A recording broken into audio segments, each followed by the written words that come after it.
bagong bukang-bibig, ang alternatibong media network na nagtutrumpet at naghahatid ng magandang balita sa buong daigdig.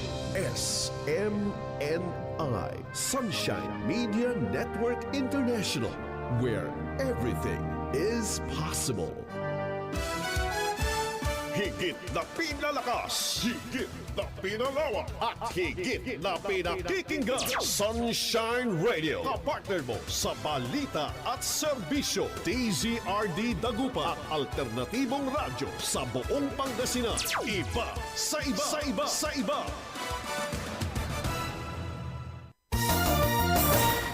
Kalayaan at katotohanan sa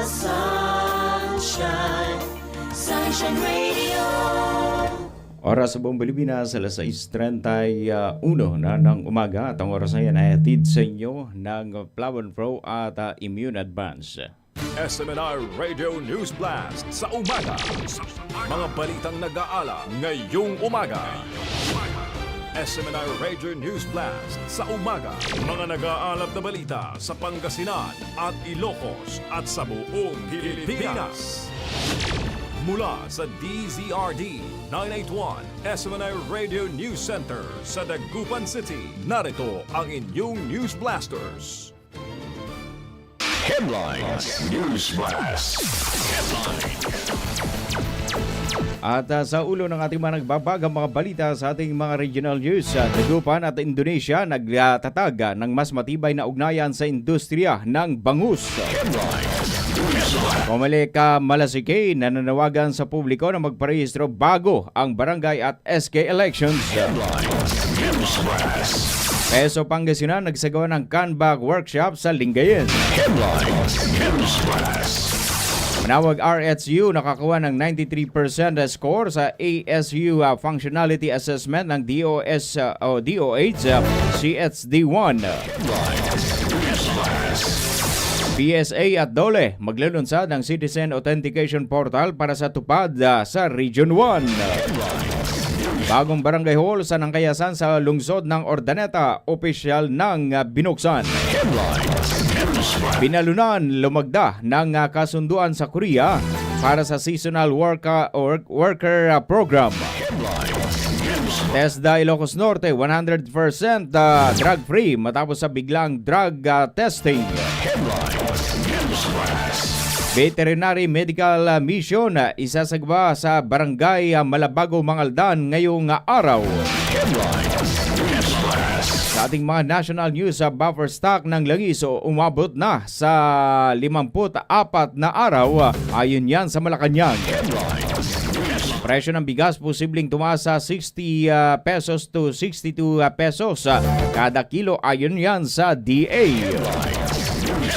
Video ng tangkang pagpapabago ng testimonya ni Sergeant Orly Gutesa nilabas ni Mike the Defensor. 700 support groups isinusulong ang Sara Chavez Tandem para sa 2028 elections. At BP Sara piniling magtrabaho kaysa dumalo sa impeachment hearing. Testigo naman ang prosecution sentro umano ng sistema ng korupsyon sa flood control scandal. Sa ating mga showbiz news, Ariana Grande maglalabas ng ika-8 album ngayong Hulyo. At 5 Seconds of Summer magbabalik sa Maynila para sa isang world tour. Sumasambulat sa buong Pilipinas. Sunshine News Blast. Sunshine News Blast. Magandang umaga Pilipinas, magandang umaga North Central Luzon. Ngayong araw po ng Huwebes, ika-30 sa buwan ng Abril taong 2026. Ako po inyong magiging tagapagbalita ka-partner John Belgas. Huwag niyo pong kalimutan na i-share at i-like ang DZRD 981 Top News, SMNI News North Luzon at DZRD SMNI Radio Channel at SMNI Radio Digital. Samantala sa unang bugso ng ating mga balita, DZRD Sunshine Radio Report! Dagupan at Indonesia nagtatag ng mas matibay na ugnayan sa industriya ng bangus. Ang detalye ng report ni atin sa inyo ni partner Sheila Balog. Nakipagpulong mga opisyal mula sa Embassy of the Republic of the Indonesia sa pamalang lungsod ng Dagupan noong Abril 29 upang talakayin ang posibleng partnership para sa pagpapalakas ng bangus trade at aquaculture industry. Pinangunahan ni Mayor Belente Fernandez ang pagtanggap sa delegasyon na pinamumunuan ni Minister Councilor Sonny Sasongko, Minister Councilor Avi Diwani Sari Harahap at Trade Attaché Harayo Ningshi. Tinalakay sa pagpupulong ang kooperasyon ng milkfish production kung saan parehong kilala ang Dagupan at Indonesia bilang pangunahing tagagawa ng bangus o banding. Binanggit ng mga opisyal na makikinabang ang dalawang panig sa palitan ng kalamat processing, teknolohiya at product development. Nakatakdang bumisita ang delegasyon sa Bureau of Fisheries and Aquatic Resources o BFAR, Seafood Processing Facility upang makita ang aktual na pamaraan ng aquaculture sa Dagupan. Ipinakita rin ng mga lokal na producer ang kanilang mga produkto habang nagbahagi ang Indonesia ng kanilang mga innovation gaya ng boneless fish, jerky at floss. Binigyang diin ni Mayor Fernandez ang kahalagahan ng patuloy na kolaborasyon upang mapalawak ang merkado, mapabuti ang teknolohiya at makalikha ng mas maraming oportunidad para sa mga mangingisda at negosyante ng Dagupan. Para sa Diyos at sa Pilipinas kong mahal, Sheila Balog, ka-partner mo sa Balita at Serbisyo. Ka-partner News Blast. DZRE Sunshine Radio Report. Comelec Malasikin nananawagan sa publiko na magparehistro bago ang barangay at SK elections. Ang detalye ng report ni atin sa inyo ni partner Lerna Hernandez. Yes, kapartner, nanawagan ng Commission on Elections o COMELEC Malasiki sa mga mamamayan na huwag palampasin ang pagkakataon na makapagrehistro para sa nalalapit na barangay at sanggunyang kabataan or SK elections na may natitirang 19 days bago matapos ang registration period. Isinagawa ang voter registration sa Government Center, Don Vicente Quintas Street, Poblacion Malasiqui, Pangasinan, mula Martes hanggang Sabado, alas 8 ng umaga hanggang alas 5 ng hapon. Batay sa advisory ng COMELEC, ang lahat ng tanggapan ay nasa work from home arrangement tuwing Lunes bilang suporta sa energy conservation policy. Walang voter registration or certification na ipoproseso sa mga petsang Mayo 4, 11 at 25. Bubuksan naman ang mga opisina sa May 18, 2026 ang huling araw ng voter registration upang matiyak na mabibigyan ng pagkakataon ng lahat na is makaboto sa darating na halalan. Para sa Diyos at Pilipinas kong mahal, Lerna Hernandez, kapartner mo sa Balita at Serbisyo. Ka-partner News Blast. DZRE Sunshine Radio Report. Peso Pangasinan nagsagawa naman ng Canva workshop sa Bayan ng Lingayen. Ang detalye ng report ni atin sa inyo ni kapartner Vian Vergabinya. Nakisa ang mga guro, estudyante at freelancers at business owners sa isinagawang basic graphic design using Canva workshop ng Pangasinan Public Employment Service Office o PESO sa Lingayen, Pangasinan. Layunin ng aktibidad na bigyan ng praktikal na kasanayan ang mga Pangasinense upang mas mapalakas ang kanilang kakayahan sa digital at creative field. Ayon sa pamahalaan ng panlalawigan, regular na nagsasagawa ang PESO ng mga seminar at workshop bilang suporta sa personal at professional na pag-unlad ng mga mamamayan. Ang ganitong programa ay nagbubukas ng mas marami oportunidad para sa mga kalahok, lalo na sa larangan ng digital skills at online entrepreneurship. Para sa Diyos sa Pilipinas kong mahal, si Vian Vergabinya, kapartner mo sa Balita at Serbisyo. Ka-partner News Blast. DZRE Sunshine Radio Report. Karagdagan pa sa ating mga balita, Manawag RSU nakakuha ng 93% score sa ASU Functionality Assessment ng DOH sa CHD1. Nagbabalik sa report kapartner Lerna Hernandez. Nakamit ng Manawag Rural Health Unit or IHU ang 93% score sa isinagawang Epidemiology Surveillance Unit o ESU Functionality Assessment ng Department of Health, Center for Health Development Ilocos Region o DOH-CHD1 nakaraang Abril 28, 2026. Pinangunahan ni Dr. Nicola Betune Malco ang RHU na nakapagtala ng 100% sa preparatory or at organizational components habang 80% naman sa functional indicators. Dumalo si Mayor Jeremiah Jericho Docming Rosario sa aktibidad at binigyan diin ng suporta ng lokal na pamahalaan sa pagpapatibay ng sistema ng RHU. Ayon sa DOH monitoring team, nakitaan ng matibay na epidemiology performance ang Manawag RHU na patunay ng patuloy na pagsisikap para sa mas mahusay na serbisyong pangkalusugan sa komunidad. Para sa Diyos at Pilipinas kong mahal, Lerner Hernandez, kapartner mo sa Balita at Serbisyo. Kapartner News Blast. DZRD Sunshine Radio Report. Sunshine News Blast. Samantala, nakipagpulong ang Philippine Statistics Authority o PSA Region 1 sa pangunguna ni Regional Director Sheila De Guzman sa Department of Labor and Employment Regional Office 1 o DOLE RO1 noong Abril 21 para sa paghahanda ng Citizen Authentication Portal CAP na gagamitin sa mga benepisyaryo ng tupad program sa rehiyon.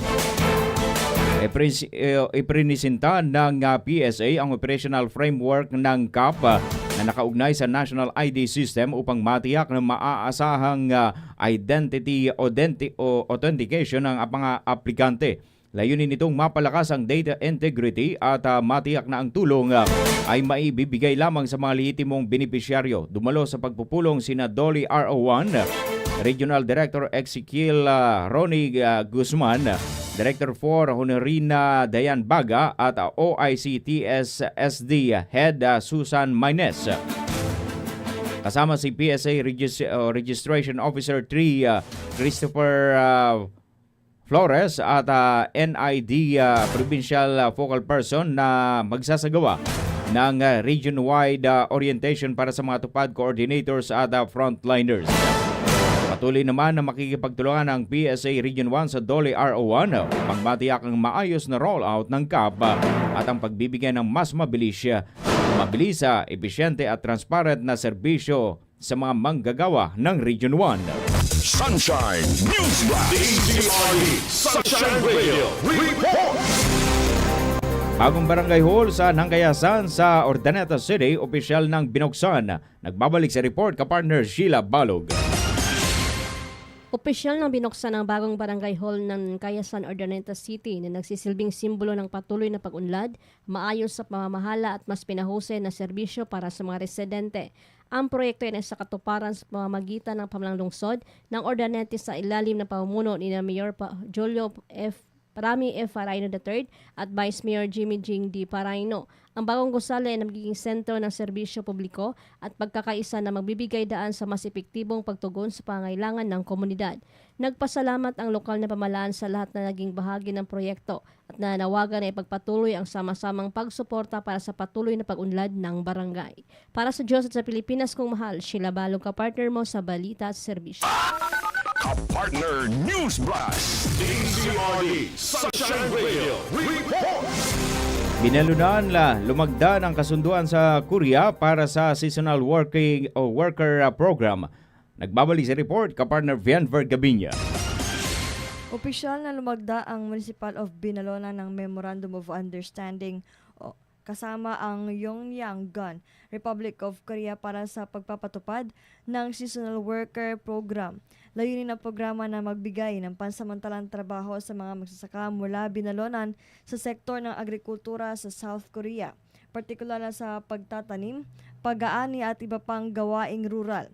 Ang inisyatiba ay nagbibigay ng pagkakataon sa mga benepisyaryo na magkaroon ng international karanasan sa trabaho habang nakatutulong sa mga komunidad sa Korea. Ayon sa pamahalaang lokal, ang kasunduan ay magsisilbing dagdag na oportunidad para sa magsasaka ng Binalonan na makatutulong sa kanilang kabuhayan at magbubukas ng mas malawak na ugnayan sa larangan ng agrikultura. Para sa Diyos sa Pilipinas, kumahato si Vian Vergabinya, kapartner mo sa Balita at Serbisyo. Kapartner News Blast. Sunshine News Blast. Maraming salamat, Kapartner Bien, sa balitang yan. Samantala, isinagawa naman ng TESDA Ilocos Norte ang drug-free workplace seminar at unannounced drug testing kamakailan sa Divine Word College of Lawag, katuwang ang Philippine Drug Enforcement Agency o PDEA Region 1. Ayon sa ulat, 74 na opisyal at kawani mula sa Provincial Office, Bangi Institute of Technology, Marcos Agro-Industrial School at PDC Banna ang sumailalim sa pagsusuri kung saan lahat ay nagresulta ng negatibo. Patunay ng kanilang matibay na paninindigan sa drug-free workplace. Pinangunahan ni Regional Director Julius Paderes ng PDEA ang aktibidad habang si Attorney Samuel Puking Jr. ay nagbigay ng talakayan ukol sa mga batas at kahalagaan ng pagpapanatili ng ligtas na kapaligiran sa trabaho. Binigyang diin ni Provincial Director Sharon Istigoy ang dedikasyon ng TESDA Ilocos Norte sa pagsunod sa drug-free policies, kaligtasan ng mga empleyado at pagpapanatili ng tiwala ng publiko sa kanilang serbisyo. Sunshine News Blast. Sunshine Radio Report. Huling detalye ng ating mga balita. Veterinary Medical Mission isasagawa sa Barangay Malabago, Mangaldan ngayong araw. Nagbabalik sa report, Kapartner Vian Vergabinya. Magsasagawa ng Veterinary Medical Mission ang Provincial Veterinary Office o PVO, katuwang ang lokal na pamahalaan ng Mangaldan sa pamamagitan ng Municipal Agriculture Office sa Malabago Elementary School Covered Court ngayong araw ng Huwebes, April 30, 2026 mula 8 a.m. hanggang 12 noon. Tampok sa aktibidad ang mga libreng serbisyo gaya ng castration, kapon para sa aso at pusa, spay or neuter para sa pusang babae at anti-rabies vaccination, deworming, vitamin supplementation at veterinary consultation. Ipinaalala sa mga pet owners na ang mga alaga ay dapat malinis at walang sakit. Para sa mga magpapakapon o kinakailangan ang 8 oras na fasting at magdala ng Manila paper, blade at e-collar. Limitado sa 3 alaga bawat may-ari ang maaaring iproseso. Bukas ang medical mission para sa lahat ng barangay sa Mangaldan at ipatutupad ang first come first serve system sa pagpapalista at pila. Para sa Diyos sa Pilipinas, kumahal to si Vian Vergabinya, kapartner mo sa balita at serbisyo. Kapartner News Blast. Sunshine News Blast. Oras na po natin mga partners, alas 6:48 na ng umaga at ang oras na yan ay hatid sa inyo ng Flavon Pro at Immune Advance. Sa pagpapatuloy ng ating mga balitaan mga partners, dire-diretso na tayo sa ating mga national news. Buffer stock ng langis umabot na raw sa 54 na araw ayon yan sa Malacanang. Ang detalye ng report niya ihatid sa inyo ni kapartner Crazelyn Catarong. Pag-usapan kamakailan sa pulong ng Uplift Committee sa Malacanang na pinangunahan ni Pangulong Ferdinand Marcos Jr. ang kalagayan ng supply ng langis at pagkain sa bansa. Sa palace briefing, sinabi ni Presidential Communications Office Undersecretary Claire Castro na tumaas sa 54 na araw ang buffer stock ng langis mula sa dating 52 araw. At napag-usapan din po ang malawakang rollback sa presyo ng diesel.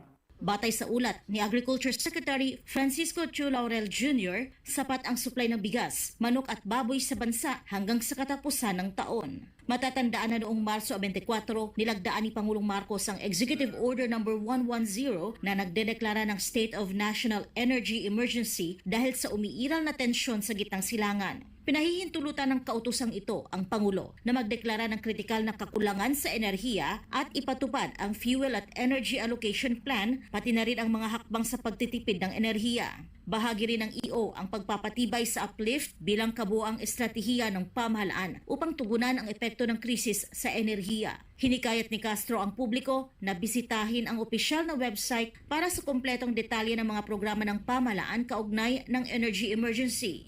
Tinalakay din sa Uplift Committee ang planong gawing batas ang Uplift Bill upang mapahusay ang paggamit ng pondo ng pamahalaan. Ipinaliwanag ni Castro na layunin ng panukala na alisin ang 2 taong pagbabawal sa pagsasama sa panukalang pambansang budget ng mga item na idineklara bilang ipon o savings. Bukod dito, magtatakda rin ang panukala ng listahan ng mga programa, aktibidad at proyekto na maaring pondohan mula sa mga nakalaang budget.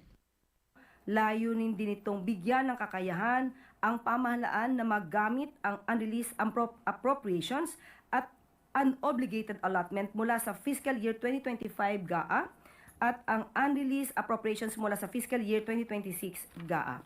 Para sa Diyos at sa Pilipinas kong mahal, ito si President Katarong, SMNI News.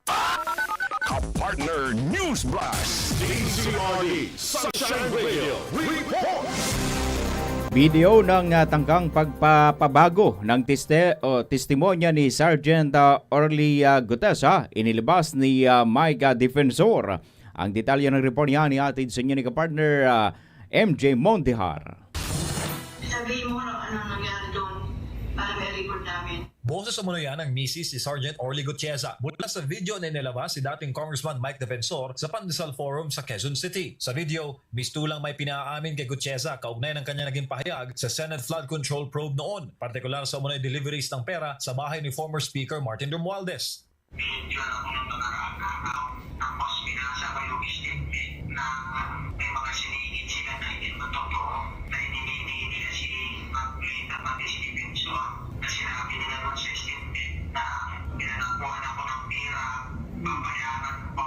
At sinabi pa doon na hindi na siya wala akong alam doon sa hindi doon sa bagay ni Romualdez. Yan ang nakalagay doon na ayaw ko dapat lumahan.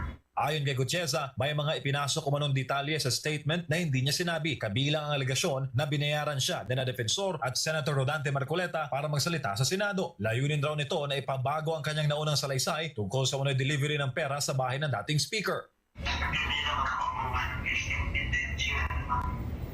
Yun lang ang pinirmahan mo? Yun lang ang nasunod doon sa Ayon pa kay Gutesa, hindi niya ginawa naturang statement at may mga bahagi lamang na isinama sa kanyang pinirmahang dokumento. Hindi rin umano ito nailabas sa publiko dahil hindi na natuloy ang presentasyon nito sa Senado. Ito pinangako na lang sa'yo nung nung pinirmahan mo, hindi na ilalabas yun. Sabi nila, ilalabas. Bakit ka ba nila binabasa? Anong sense nun? Hindi ba alam mo? Dinadalhin daw sa korte para mawala na yung kaso ko. Yun yung sabi. Git ni Gutesa, pinipilit umano siyang pumirma sa bagong affidavit. Sinabi rin niya na wala siyang magagawa dahil nakasalalay ang seguridad ng kanyang pamilya. Kapalit ng hindi mo pinasa. Para daw nalilig na kayo, wala na magbubulo dyan sa inyo. Ayon kay Defensor, kuha ang video noong 2025 sa kasagsaga ng Senate investigation kaugnay ng anomalya sa flood control. Dahil dyan, nanawagan naman si Defensor kay Ombudsman Boying Rimulya na tulungan at protektahan si Gutesa. Anya, mahalagang gawing state witness si Gutesa upang mailahad ang detalye ng umunoy anomalya, lalo na't ginamit raw ng Office of the Ombudsman ang testimonya ni Gutesa sa posibleng plunder case laban kay dating Speaker Romualdez. Nananawagan ako kay Ombudsman na kung maaari, within his authority, within his sphere of influence, ay maprotektahan na. Makuha si Sergeant Gutesa, mapalabas na at maprotektahan siya at ang kanyang pamilya. May kopya raw si Defensor ng kasong ihahain pa ng Ombudsman laban kay Romualdez. Bukod sa testimonya ni Gutesa, ginamit din umano ang pahayag ng 18 ex-soldiers o ang Brave 18, mga kasama ni Gutesa sa pagdi-deliver ng mali-maletang pera sa ilang mga matataas na opisyal ng administrasyon. Ayon kay Defensor, dito raw nakumpirma ang umano'y organisadong nakawan at ang sinasabing bagsakan ng flood control kickbacks. Sa ngayon ay wala pang komento ang Ombudsman at kampo ni Romualdez sa issue. Para sa Diyos at sa Pilipinas kung mahal, MJ Mondihar, SMNI News. Ka-partner News Blast. DZRD Sunshine Radio Report. Samantala, 700 support groups isinusulong ang Sara Chavit Tandem para sa 2028 elections. Ang detalye ng report ni atid sa inyo kapartner Paul Montibon.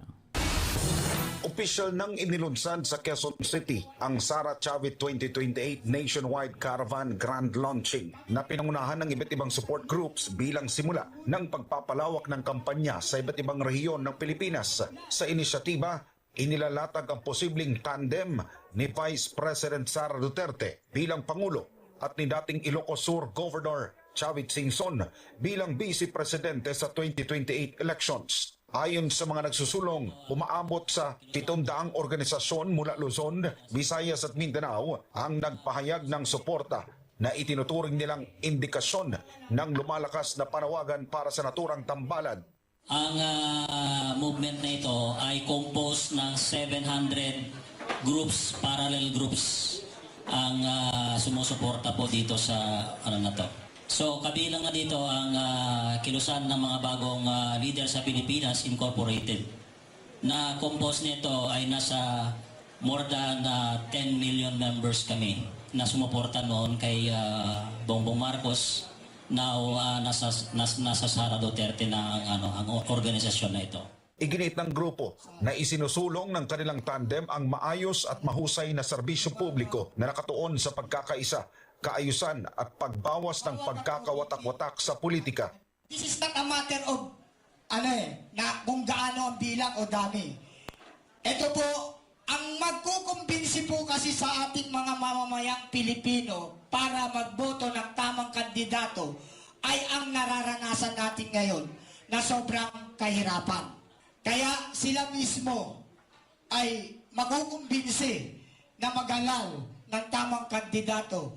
Sara Chavit, 2028, yan po ang isinusulong namin. Kasabay nito, sinabi rin ng mga taga-suporta na ang mga isyong kinakaharap ni Duterte, kabilang ang usapin ng impeachment, ay bahagi umano ng politikang layuning pahinain ang kanyang kredibilidad. Ang ginagawa nilang fake impeachment ni VP Sara, walang kwentang impeachment na yan. Alam ko, hindi magtatagumpay yan.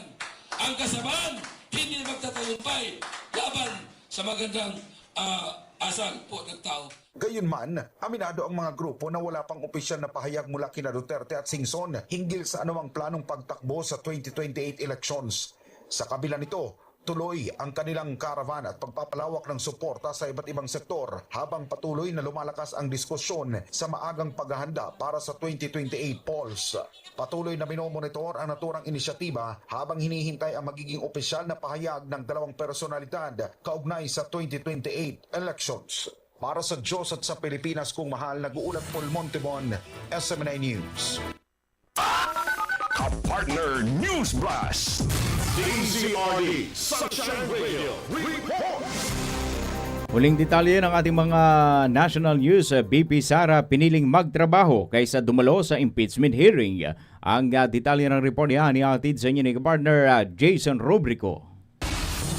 Tuloy ang pagdinig ng House Committee on Justice kaugnay sa impeachment complaints laban kay Vice President Sara Duterte. Sa pagdinig, tinalakay ang testimonya ng National Bureau of Investigation kabilang ang umano'y pagbabanta ng Vice Presidente sa buhay ni na Pangulong Ferdinand Bongbong Marcos Jr., First Lady Liza Araneta Marcos at dating House Speaker Martin Romualdez. Pero sa halip na dumalo, mas pinili ng Vice Presidente na magtungo sa pagbubukas ng Extra Plus Ordinary, the Vice Presidents of the Philippines pop-up exhibit sa isang mall sa Laguna. Sa kanyang pahayag, binigyang diin niya ang layunin ng exhibit na ilapit ang kasaysayan sa mga tao. To honor nearly a century of service, we are bringing this exhibit to 90 locations across the archipelago. Because history should not be locked inside museums. It should be brought to the people. It belongs where the people are. Tampok sa exhibit ang kasaysayan ng Office of the Vice President at ang ambag ng mga naging Vice Presidente ng bansa. Ayon pa kay VP Sara, madalas na hindi nabibigyan ng sapat na pagkilala ang posisyon ng Vice Presidente. Sa matagal na panahon, ang Vice Presidency ay itinuturing na isang posisyon ng paghihintay. Ngunit ibang kwento ang isinasalaysay ng exhibit na ito. Idinatala nito ang 14 na leader na humawak sa pwestong ito. Pinangalagaan nila ang Republika sa mga pinakamahirap na sandali ng ating bayan. Dagdag niya, hindi gaanong napapansin ang papel ng mga Vice-Presidente sa kabila ng kahalagahan ng kanilang kontribusyon lalo na sa panahon ng krisis. Hindi sila laging nakakakuha ng palakpak. Hindi sila laging naaalala Ngunit sa panahong kinakailangan ng bansa ang katatagan, nandoon ang ating mga vice presidents. This is the real story of the vice presidency. Not power, not prestige. Ordinary people with extraordinary love for the Philippines. Sa huli, hinikayat ni VP Sara ang publiko na bisitahin ang exhibit. Bukas ang exhibit hanggang May 13, 2026. Para sa Diyos at sa Pilipinas kong mahal, ako si Jason Rubrico, SMNI News. Partner News Blast. Showbiz News Blast.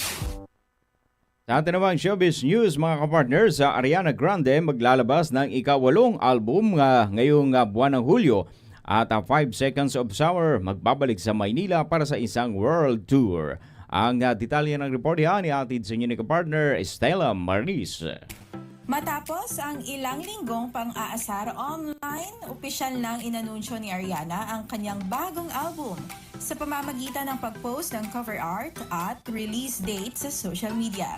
Ilalabas ang Petal sa kalagitnaan ng kanyang Eternal Sunshine Tour na nagsisilbing promosyon sa kanyang mga naunang album na Positions of Eternal Sunshine at inaasahang isasama rin ang bagong proyekto.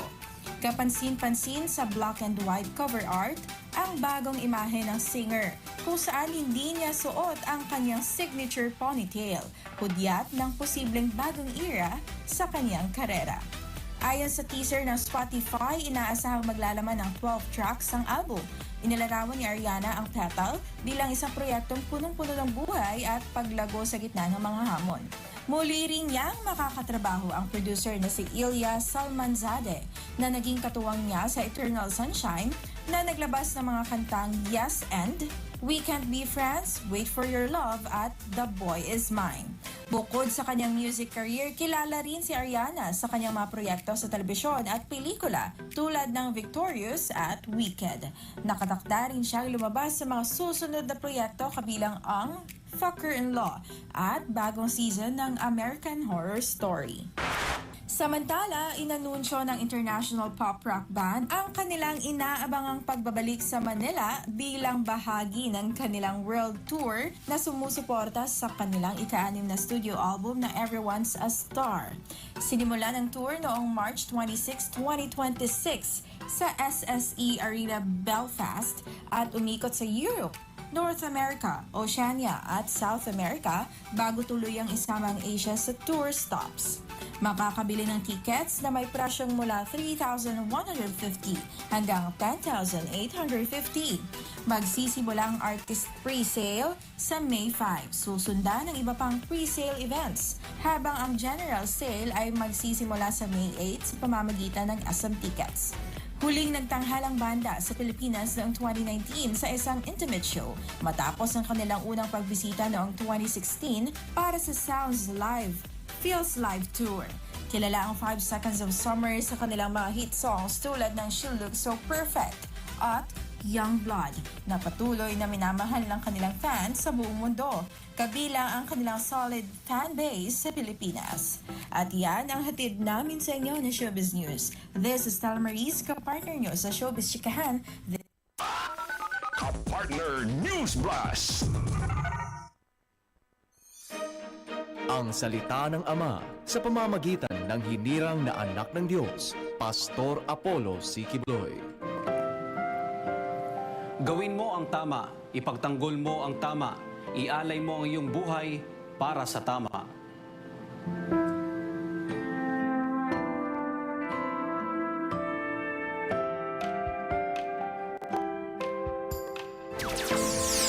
Sumasambulat sa buong Pilipinas. Sunshine News Blast. Sunshine News Blast. At yan ang kabuuan ng mga balita na nakalap ng buong puwersa ng DZRD News and Information Center ngayong araw po ng Huwebes, 30 sa buwan ng Abril taong 2026. At sa ngalan ng ating mga nakasama sa technical side, Kapartner Jeb, sa ating station manager Mr. J. Mendoza at sa buong patubay ng ating mahal Pastor Apollo C. Quibloy. At ako po inyong naging tagapagbalita, Kapartner John Belgas. Good morning na imbag hagsapan na imbag bigata. Mabigyan ka po sanad sige namin. May the Almighty Father bless us all. Susunod na ang programang Kapiyan at Balitaan sa Sunshine ni kapartner Jerry Pogi Kambay. Good morning sa ating lahat mga kapartners. Sumasambulat sa buong Pilipinas. Sunshine News Blast. Sumainyo ang mga nag-aalab na mga balita sa SMNI Radio News Blast. Samahan kami muli sa paghahatid ng mga balita sa loob at labas ng bansa para sa Diyos at sa Pilipinas nating mahal.